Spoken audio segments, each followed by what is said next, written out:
গণ অভ্যুত্থানের মুখে গত 5ই আগস্ট পদত্যাগ করে দেশ ছেড়ে পালাতে বাধ্য হন স্বৈরাচার শেখ হাসিনা। কোটা সংস্কারকে কেন্দ্র করে মধ্য জুলাইয়ে শুরু হওয়া তীব্র আন্দোলন আগস্টের শুরুতে পূর্ণতা পায়।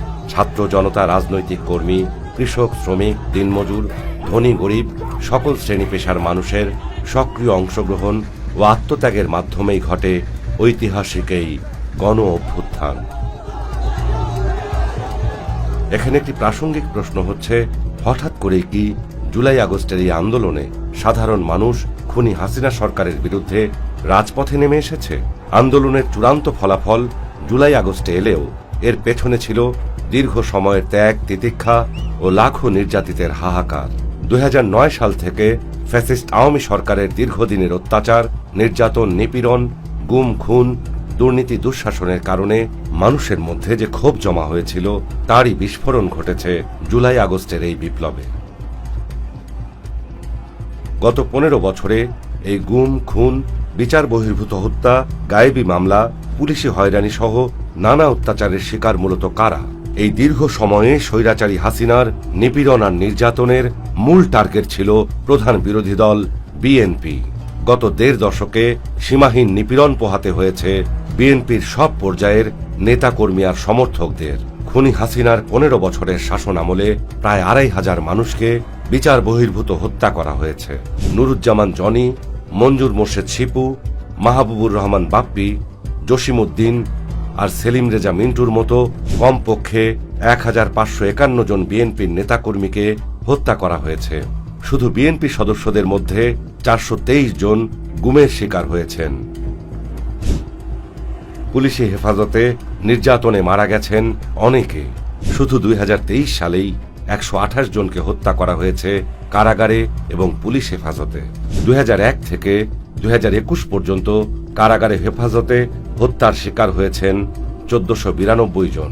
রিমান্ডে, কারাগারে বিএনপি নেতাকর্মীদের উপর ভয়াবহ অত্যাচার করা হয়েছে। একের পর এক দেয়া হয়েছে গায়েবী মামলা, কারো কারো নামে শতাধিক মামলা পর্যন্ত দেয়া হয়েছে। গত 17 বছরে বিএনপি নেতাকর্মীদের বিরুদ্ধে মামলা হয়েছে প্রায় 1.5 লাখ। আসামি করা হয়েছে প্রায় 60 লাখ নেতাকর্মীকে। প্রায় প্রতিদিন কোর্টে হাজিরা দেয়া আর মামলা চালাতে গিয়ে নিঃস্ব হয়েছেন অনেকে। চাকরি, ব্যবসা, সর্বস্ব হারিয়েছেন। আওয়ামী লীগ কর্মীদের দখলবাজি, পুলিশের নির্যাতন আর মামলার হয়রানির কারণে ঘরবাড়ি ছেড়ে ঢাকা এসে রিকশা চালিয়ে জীবন কাটিয়েছেন অনেকে। অনেকের সংসার ভেঙেছে। অনেকে এলাকায় যেতে পারেননি বছরের পর বছর। 1.5 দশক ধরে চলা মানবতার বিরুদ্ধে ঘটা এসব অপরাধ মানুষের মধ্যে তৈরি করেছে তীব্র ক্ষোভ। মানবাধিকার লঙ্ঘনে আওয়ামী লীগের জালিম সত্তা সবার কাছে পরিষ্কার হয়ে ওঠে।